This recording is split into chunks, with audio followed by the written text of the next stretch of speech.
So, welcome back to Don't Shoot the Messenger with me, Chris Ball, and JJ. I have with me today one of my esteemed colleagues who runs our UK business. So many people ask, do you really need the CFP to build a great financial planning career?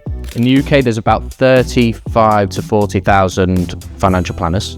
So, do you need the CFP to be a $1 billion advisor? I think it shows you're committed to what you do, to your trade. Will your firm pay for the exams as well? So I started my own business and signed up for CFP at the same time, which was terrible timing. Going through the qualification is not going to teach you how to do that. Get that master's level qualification. That's why I think this profession is really special. Yeah. Because you don't necessarily have to have a super academic background. So you're an Excel whiz as well. Get Charlie in here testing you soon. I wouldn't like to go up against Charlie, to be honest.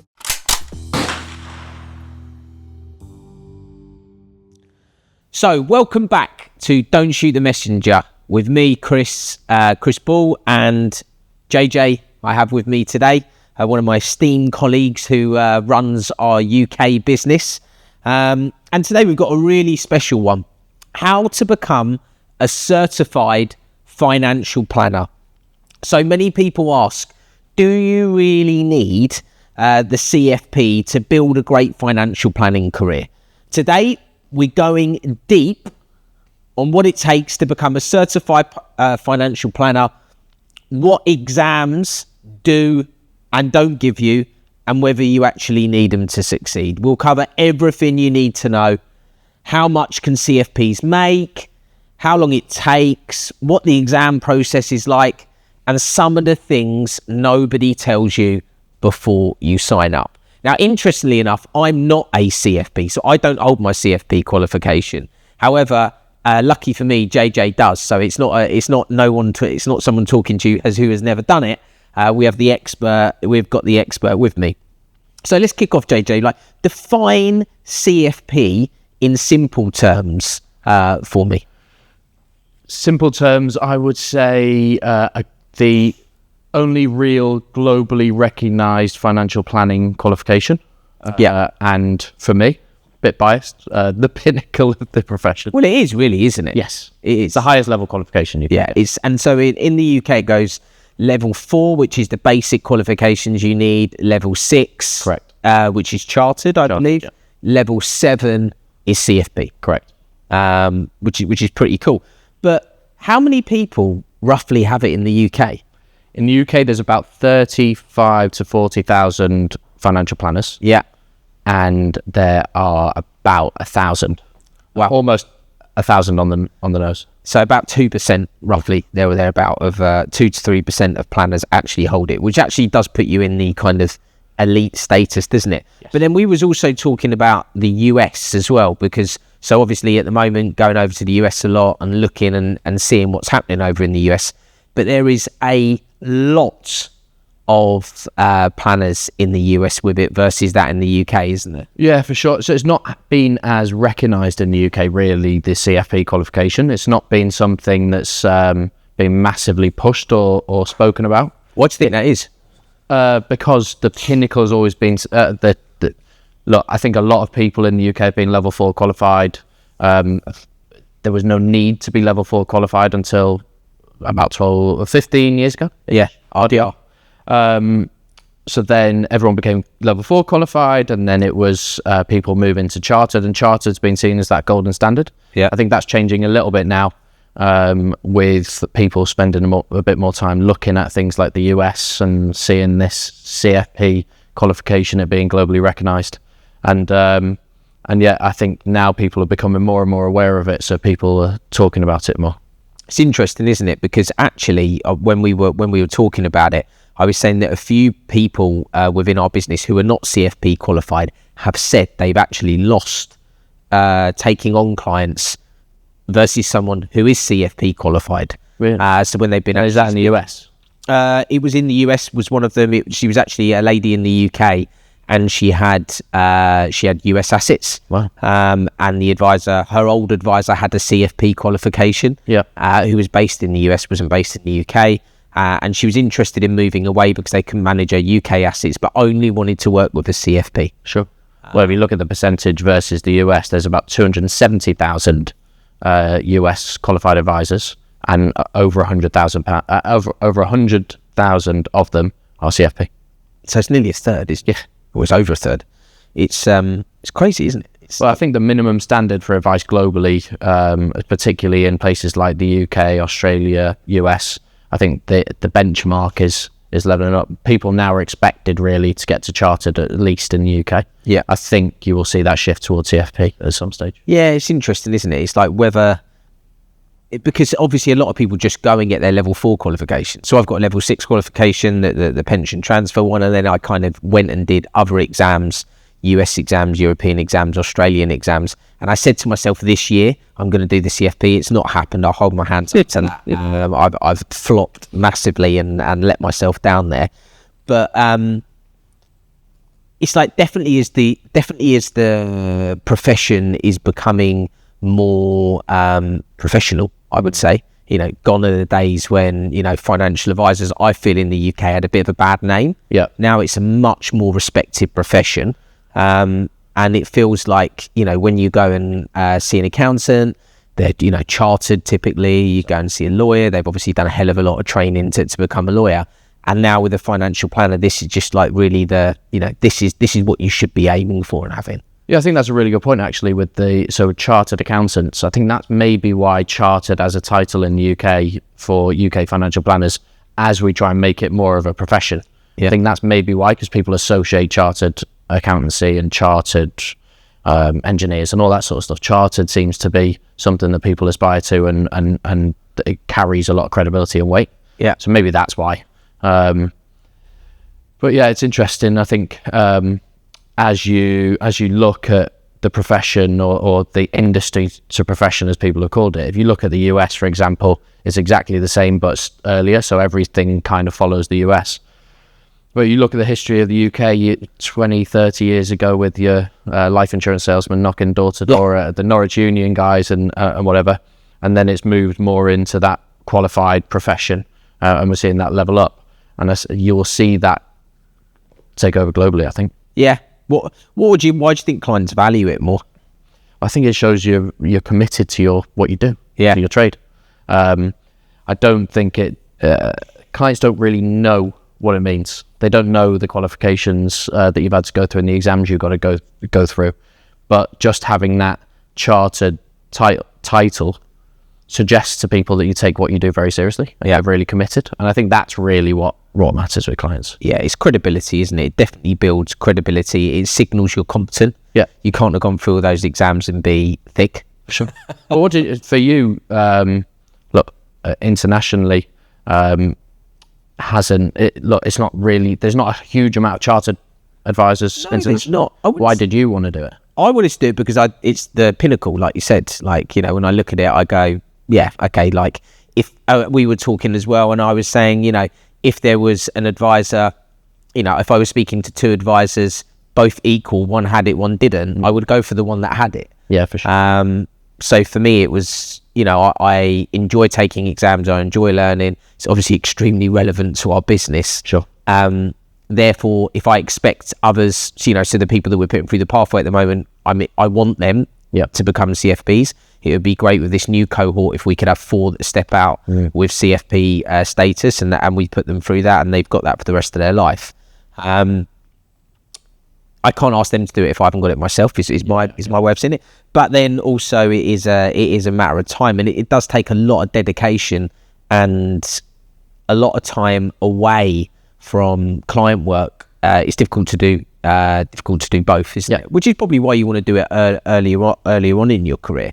Like how did you get, like what is the exam routes? Like talk me through when you was, because you did it when you was at Investec, didn't you? I actually did it after Investec. I didn't. Oh, did you? At the time I was terrible, so I started my own business. Yeah. And signed up for CFP at the same time, which was terrible timing. I kept kicking the can down the road. So I personally went down the longest route, not necessarily because initially I didn't know about CFP. It was only as I kind of went through my career. So I was with a small IFA, I got level 4 qualified, with the Chartered Insurance Institute, CII. Yeah. Which is 6 exams, RO1 to RO6. Yeah. Covers all the basics of financial planning. And I actually went through that in 7 months. Yeah. And I was like, well, I've failed my A levels. I don't have a degree. Yeah. I need to keep the ball rolling because I can't go outside of this, being in that exam mindset. Yeah. So I was like, okay, I want to get chartered. Yeah. I want to look after higher net worth clients. I'm going to need to get chartered to be able to do that. And so I went straight into my chartered exams. Yeah. With CII, you have to get a number of credits. Yeah. So 290 credits to get chartered, which basically consists of about 15 exams in total. Yeah. So including that 6. So there was around 8-9 exams further to do to get the credits needed. And of that, you need to get 4 chartered exams. So the AF qualifications, and they're in different subject areas. So you've got tax and trust, pensions, and broader lifestyle, financial planning. So I went down the chartered route. But as I'd stepped into Investec, I was doing that while I was at Investec, the chartered route, which was great because I was working, I was getting the exposure to the high net worth clients as a paraplanner initially. And then once I was chartered, and whilst gaining that experience, I felt really comfortable dealing with those high net worth clients pretty quickly.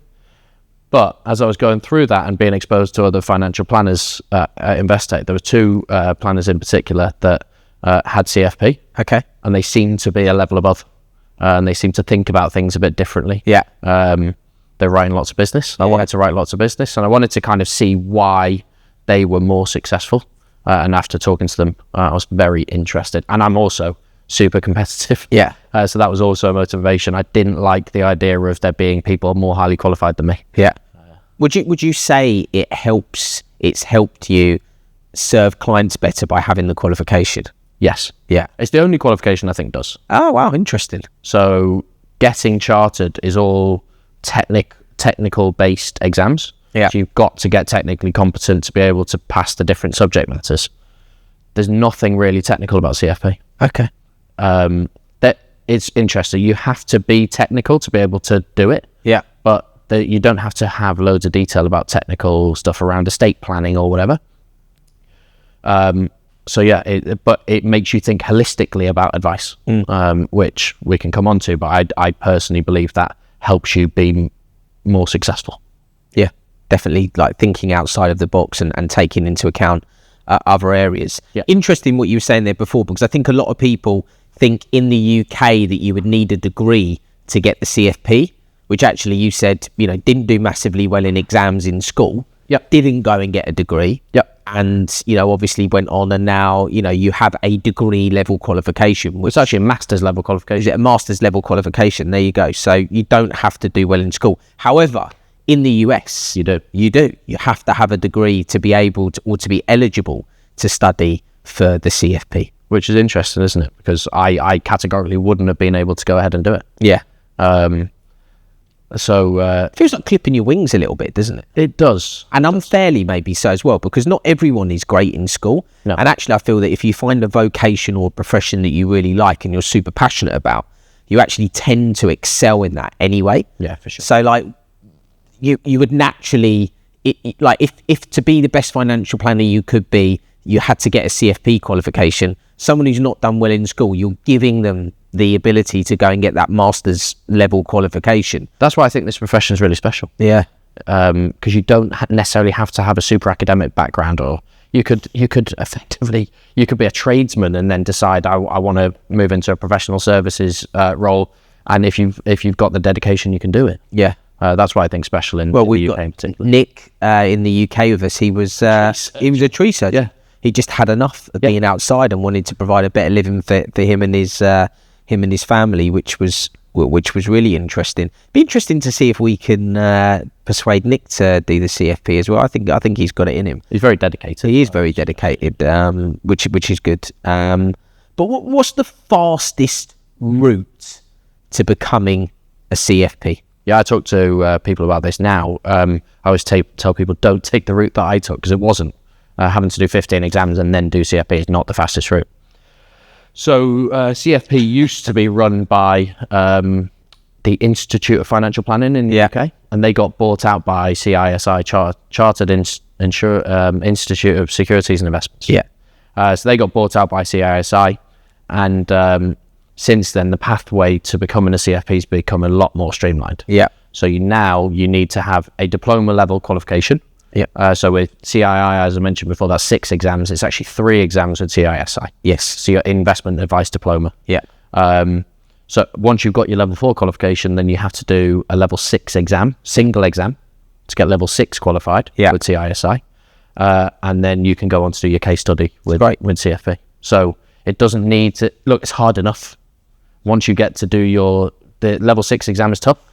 And then once you get your case study, you could be spending a year to 18 months doing it. Yeah. So it's hard enough. It doesn't need to, and it shouldn't take super long. If you think about other professions where people have got degrees and then they go on to do their sort of professional qualifications. Yeah. If you're a lawyer, you will leave you'll do your degree and then you'll do your LPC when you leave university. That takes a year, and then you're just waiting for your training contract, and that's 2 years. So effectively, you could 3 years after leaving university be a fully trained lawyer. Yeah. It should be similar for us. You didn't have to wait until you're in your 30s to be able to do the role. Yeah, it's interesting, isn't it? I suppose what you could argue, you could do the role without it. Definitely. Also making sure that you had having the exams earlier on is always better, because, like you said, it just gives you that time to actually do them and to get them right. Yeah, I remember when I was doing my accountancy exams, the graduates had 3 years to do their accountancy exams. There's a lot of exams there, and the school leavers, which I was in, had 5, so we had the exams to do over 5 years. You just lose the will to live with it in the end, I think. And actually, I think if you can see light at the end of the tunnel through a bit more of a suppressed learning, amount of learning time, it actually means that you kick on and you do well with it. But you're right as well about the you don't have to wait to be CFP or chartered to be able to be an advisor. No. So you can level up as well as gaining that experience, which we know is super valuable as well. Which is, isn't it? And then it's like, who performs best as a CFP? Is it someone who's detail orientated? Is it someone who is actually better at on the job experience? From my understanding of it, I would actually argue that it's not the person who's stuck in the classroom and doesn't actually get what they're saying. They clearly understand the theory side, but it's actually the person who's put it in practice. For sure. When they're used to reading the fact finds and everything else like that. But what's your view on it? I think, there will be certain characteristics of people that will get through CFP better and quicker. So someone who is academic, someone who's analytical, is quite analytical, because you have to build out a full financial plan. Yeah. And there's a lot of time spent building spreadsheets. But so there will be certain characteristics of people that will get through the CFP quicker. But why are we doing it? We're doing it to be better financial planners. Yeah. So I think that it makes you think more holistically, and it makes you it could potentially give you some ways of thinking that makes you a better financial planner. But there's a hell of a lot more to being a financial planner than doing a qualification. Yeah. Agreed. And you kind of explain it, because you said that a couple of times. It helps you think more holistically. How do you think it makes you think more holistically than other exams? Look, I was guilty of this before doing it. You when you meet a client, you tend to latch onto a need. Yeah. And that's kind of what you're taught with sales, is to find a need and deliver on that need and find a solution for it.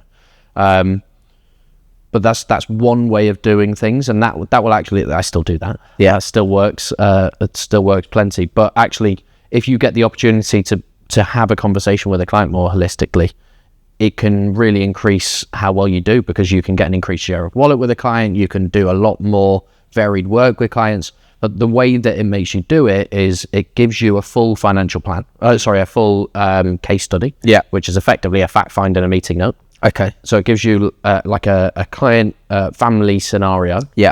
And for me, it was actually, they had young kids, so I needed to think about, and they were going through private school, so education, fees planning. This was in my case study. In your case study, yeah. So I had to do that. There was a family member who they were going to inherit from, so there was some inheritance tax issues. Yeah.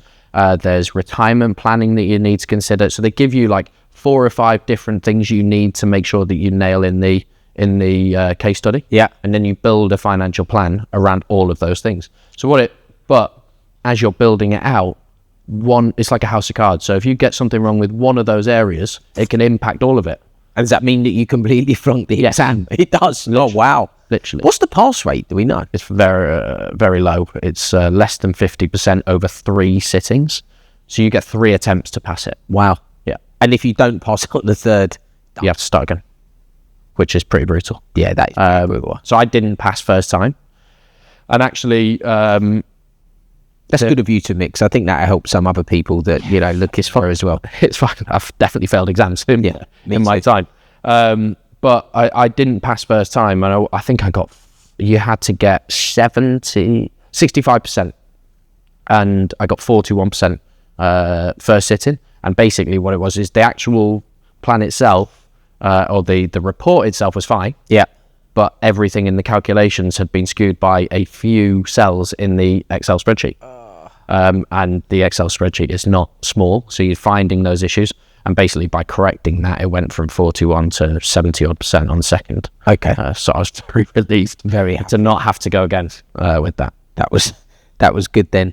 For people that are looking to do it, let's just talk about how many hours per week they've got to apply themselves for it, and over kind of what period of time. Because it's, as I found, it's great saying that you're going to do something, and then when you actually start to look at the time commitment, it starts to become a lot. Like I personally looked at it this year and was like, that's too much work for me to take on with all the other things that I'm doing.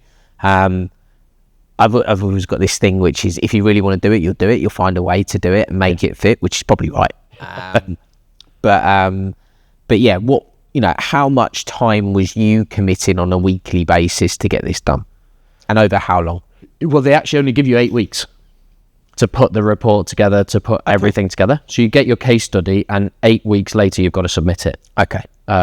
So it's in. If you do take 3 attempts, you've got 3 8-week blocks. Okay. I would say you need 150 hours in that 8-week block. Okay, fine. So if we dumb that down, that's like nearly 20 hours a week. Yes. Probably 4 or 5 hours at the weekend each day, maybe. Yeah. So I actually took a full week off to start. Okay. To start. Yeah. Okay. Wow. So the start of the 8 weeks, because I knew I'd learned from other people that the important part from it is because it's holistic, you have to build a cash flow plan. Yeah. But you can't use a cash flow tool.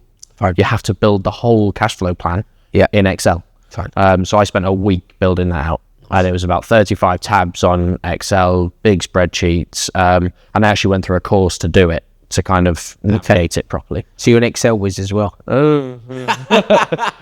Get Charlie in here testing you soon. Yeah, I wouldn't like to go up against Charlie, to be honest. But yeah, look, it was fun, and it's so that's the really big beefy part. People see that you've got to do a 60 you're limited to 60 pages, and they tell you the spacing you're allowed and all that sort of stuff. And you, in the appendices, you have to have excerpts from the Excel spreadsheet in there, so your space is actually really limited. You think 60 pages is a lot? Yeah, it's not. Yeah, because probably 30 pages of that is your Excel spreadsheet drop. Wow. So people look at it and see that do you have to hand the Excel? Do you give them like the Excel file? No, you have to print it off. You have to condense it down into manageable chunks into the appendices. Okay. So you kind of have to filter out what's not massively relevant. So if you've got like a 30-year retirement plan, there might be 5 years of it where nothing really changes other than an inflation change, and you just squeeze that down, so you skip bits out. But people look at the qualification and see, I've got to do a 60-page report. Yeah. That's not the bit that matters. Yeah, it's all the prep in the planning that really affects it. So let's talk about that then. How long was the prep? So you said you went on a course to get good at Excel. There's obviously studying before. What? Well, there's no. That's what also is interesting with the CFP case study. There's no studying. So I suppose you had, in a way, because you had the exam. Yeah, so that's why it's important not to cut corners trying to get to CFP. Yeah. By the time you get to your coursework, you want to be really competent. I would suggest that you have a few years experience of looking after clients and actually looking at client case studies and applying financial planning. I'd say of that 150 hours, 110 to 120 was just building out the spreadsheet. Interesting. Yeah. That's a lot, isn't it? It's a big spreadsheet to build out. When you finished it, did you ever want to look at the spreadsheet again? No. when I had to revisit it, and I was a bit upset. But it is actually a really interesting. If you apply yourself right, it's a fun exercise because it actually. What do I get from this? And I think it's, as I said earlier, I think it's the qualification that I took the most from. Yeah. So there you go. That's how you pass the CFP exam in 8 weeks. You've heard it from JJ. Another key thing, though, as well, is that, will your firm pay for the exams as well? So you weren't at Investec at the time, so you obviously had to do that out of your own pocket. Yes. However, we were saying, I would love to pay for that qualification for someone, because I think it's like, I think when I think about it in terms of opportunity, and I think about what I'm most proud of Hoxton for, it's the opportunity that it provides people on an ongoing basis. So we obviously pay for everyone's level 4 exams, those that want to go on and do other exams, be that country specific, your Series 65, your EU exams, the other bits and pieces we obviously pay for as well. But, if someone comes to me and said, look, I want to do this CFP exam, because it is such an important part, it's so relatable to what we're doing. It's not like saying, I want to go and, I want to be an actuary, will you put me through my actuarial qualifications? I would definitely pay for it. But other firms, not so much today. I mean, you're probably more in tune with the UK market than me, but is it like the done thing that they'll pay for it? A lot of firms don't. Support with exams. A lot of firms will expect you to pay out of your own pocket, and they might reimburse you. Some of them won't at all. And also, I think interesting with CFP in particular, because chartered is seen as being the golden standard, you'll be supported to get to chartered, but not necessarily for CFP. Yeah, people don't understand the relevance of it and the importance of it. I think there's actually few and far between with firms in the UK specifically that will support you to get to CFP. Yeah. Which is disappointing. Yeah, it's disappointing, isn't it? You've obviously, you've built out Hoxton, huge company. You can see the benefit of leveling up the people in your business. So the talent it attracts. Smart people don't want to stop learning typically. Yeah. They want to keep being challenged. They want to keep pushing themselves. It always worries to me when someone comes to me and says, I don't have to do any exams, do I? And I'm like, well, this is not the job for you. Yes, exactly. Because yes, you do. Which is important. You should be pushing yourself. You should be learning. And I think obviously this is one of the most practical ways that you can do it. So obviously we've talked about a lot of the pluses. Yes, with having the CFP qualification. I mean, do we think that the CFP qualification means just by having it that you're going to be successful? Right back at you. Yeah. You tell me. Look, well, you've been... I would say no, because I don't have it. Yeah. But has it in any way taken away from you being able to be successful? No. I wouldn't say it's taken away in any way, shape or form from me being successful. Being brutally honest. Yes, I agree. I would say that... maybe it might have helped me take on a few extra clients. I might have shined the badge, maybe along the way. But to get to where I am now, I did not need the CFP qualification. As more people get it, though, probably it could have an impact. I'm going to sit here and say it doesn't. I mean, like in the US, so I look at the US market a lot. 103,000 people have got it. We reach out to people there all the time. Like, if you don't have a CFP, it's like, we're not really interested. There's an expectation there, isn't it? Because the percentage is so high. So if people are speaking to different advisors, they will see that a lot of people have that accreditation after their name. Yeah. So it's an expectation, and maybe that will come in, but that doesn't mean you're going to be successful. There's far more to being a financial advisor than having a qualification. Yeah. So do you need the CFP to be $1 billion advisor? No. Look, and this is me just completely not like taking any bias out of it. I'm obviously very happy that I've got CFP. Yeah. But actually, most of the success I've had so far of being a financial advisor was before I got CFP. Yeah. I did it because I wanted to. I was competitive. Yeah. But it didn't make me better. Yeah. As in, from a sales perspective and actually winning business, I could do that part. I do think it added the whole 1% thing and added a few added a few extra strings to the bow. Yeah. But I don't think it determines success for sure. Yeah, it's interesting, isn't it? What was the, in terms of earning potential, obviously you're in the UK recruiting, I can talk about international, but, earning potential with or without the CFP? There's two parts to this, I think. So there's the sort of the base salary element when you're entering a firm, and then how much can you ultimately earn? Yeah. I think if you're entering a firm and you are benchmarking yourself against someone who's maybe level 4 qualified, you will justify a higher salary. So I think we spend a lot of time speaking to advisors and recruiting. If you're a junior level 4 qualified advisor, you probably expect, depending where you live in the UK, somewhere from £35,000-40,000 salary up to 60, depending on experience. It does increase quite a bit with chartered and certified. I would say chartered and certified can go anywhere up to £100,000. Yeah. Again, depending on experience. You're not going to be a young advisor with very little experience, and because you're highly qualified, you justify a high salary. That's not how that works. So that's one part of it. I think walking in the door, you can justify higher earnings. However, a big part of how much you will ultimately be able to earn as a financial advisor is down to how much you deliver, the client bank you can build, how much revenue you can generate, and that is not going to be determined by your qualification. No, agreed. I think it's those soft skills around it that will probably determine it more. How well you are with client, how well you can get on with clients, how well you come across, how well you can sell yourself. Because like it or not, that if you can have all the exams in the world, but if you can't get in front of enough people, it doesn't matter. It's interesting, isn't it? Because I would say that sometimes, I'm going to put this out there, that the people with the most qualifications are sometimes the worst. Let's find out what we do. Yeah, no. But I agree. Do you see what I mean? Like, so we have people that come to us examined up to the hilt, qualified up to the hilt, and then actually you have a conversation with them and you think you're never ever going to be able to sit in front of a client because they're just not going to get you. You are operating up here, and with all respect to most clients, they need it put down here. For sure. They're not experts in it. They haven't got the qualification, and actually it's.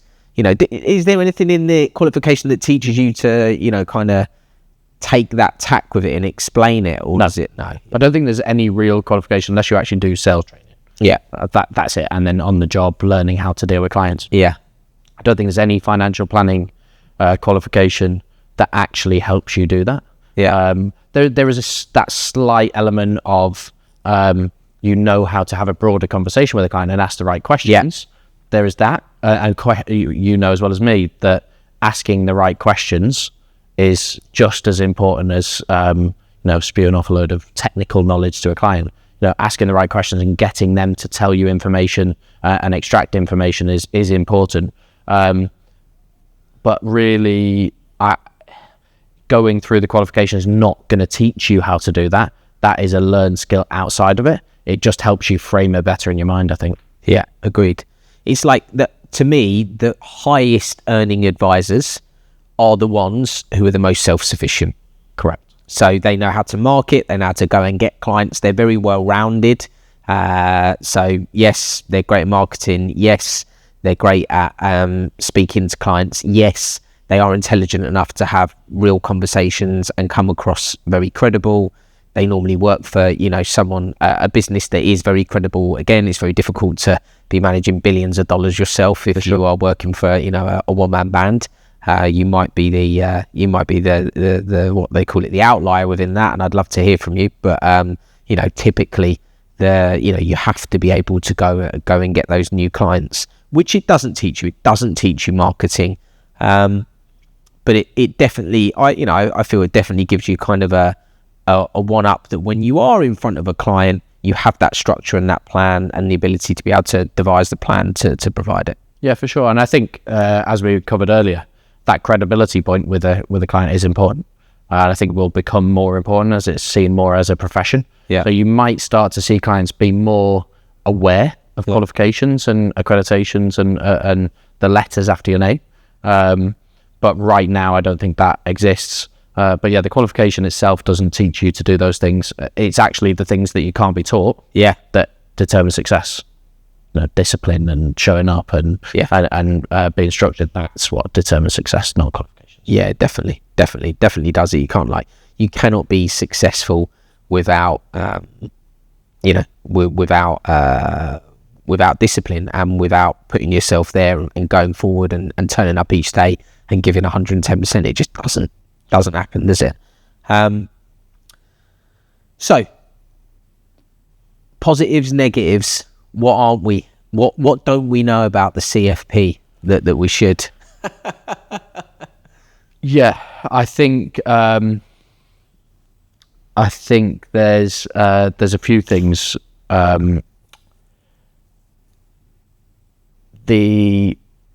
We've covered for the UK what it takes to actually get there. Yeah. So how much work you're going to have to actually put in to get it, and the qualification routes you're going to have to go down.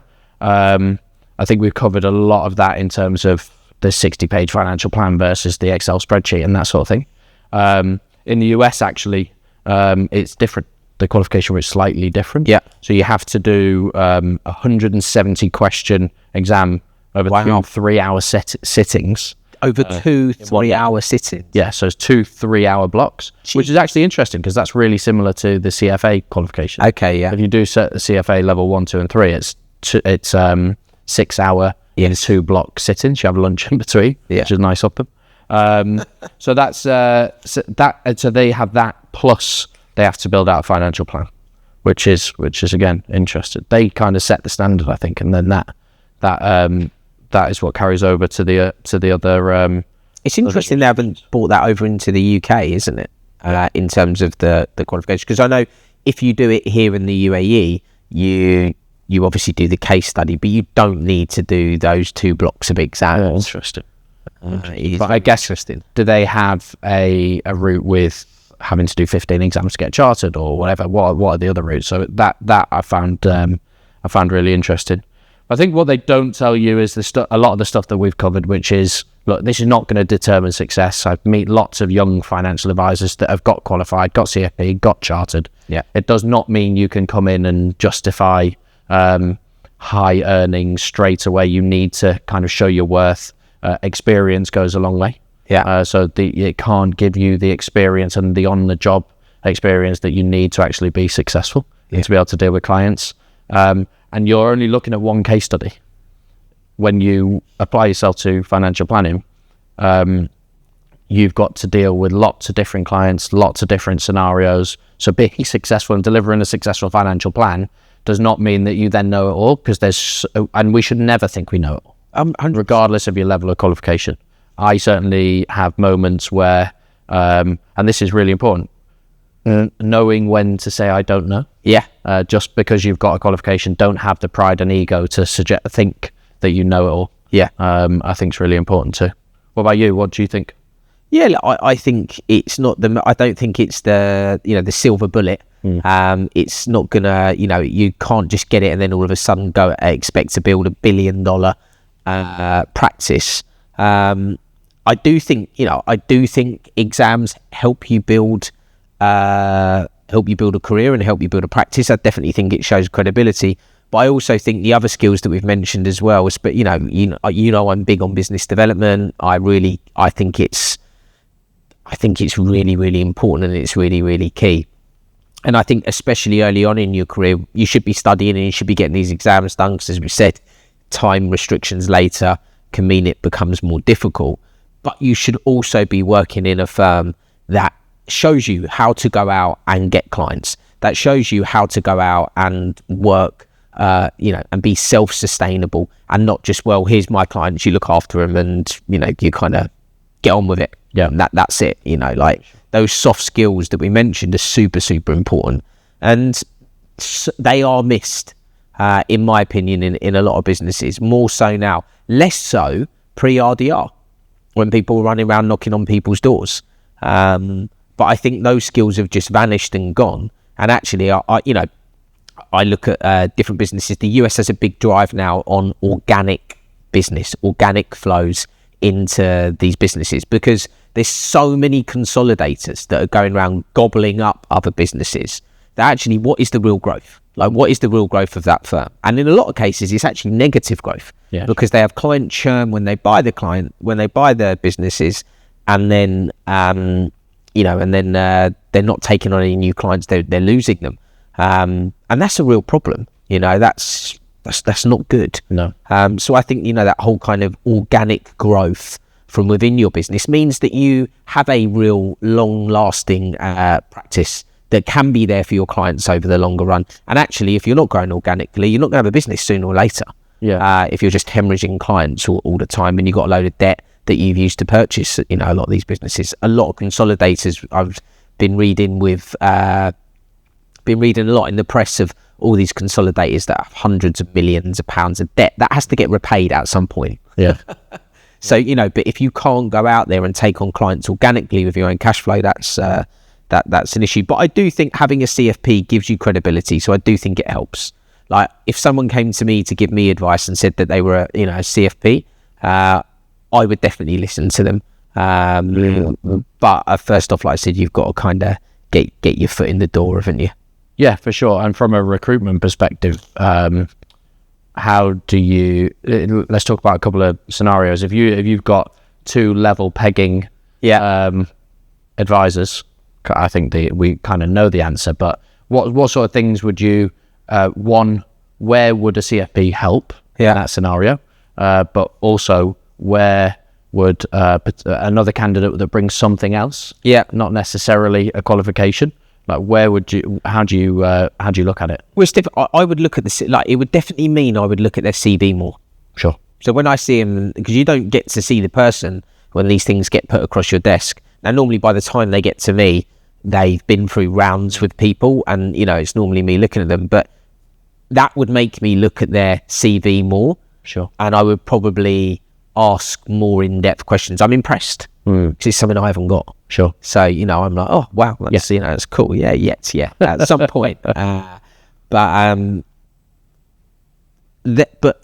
again, if I'm looking at 2, and it's been put to me, I know they're of high quality anyway, because they wouldn't have got through the likes of you or the likes of Jake, or whoever is speaking with them, and Ollie and Jamie and all the other rounds that they go through before they get the final sign off. So if I was speaking to a CFP, I would be seeing how self-sufficient they are, and I would be asking the same questions which we've just been talking about, which is, do you expect this to fall on your lap, or are you sufficient? Can you go out and get business? Because that's the holy grail. You can go out and you can bring in new clients, and you are a CFP. Yeah, for sure. Look, we've got plenty of examples of really successful, really good, competent advisors in the business who are not chartered or certified. Yeah. That like you say, you'll spend more time looking at that CV and wanting to know more. But it is not the be all and end all. And Stuart in UK, for example, he would not mind me saying that he's a level 4 qualified. He does have aspirations to be a chartered or certified advisor. Super competent, super cynical. But that's all been learned experience. It's not just something he's read in a book. And very, very good at winning clients, winning business, servicing clients, building relationships, building professional networks. That's what makes you successful. Yeah, definitely. Labour on that point. Agreed, 100%. Well, I hope this is has helped anyone that is thinking about going to get the CFP qualification.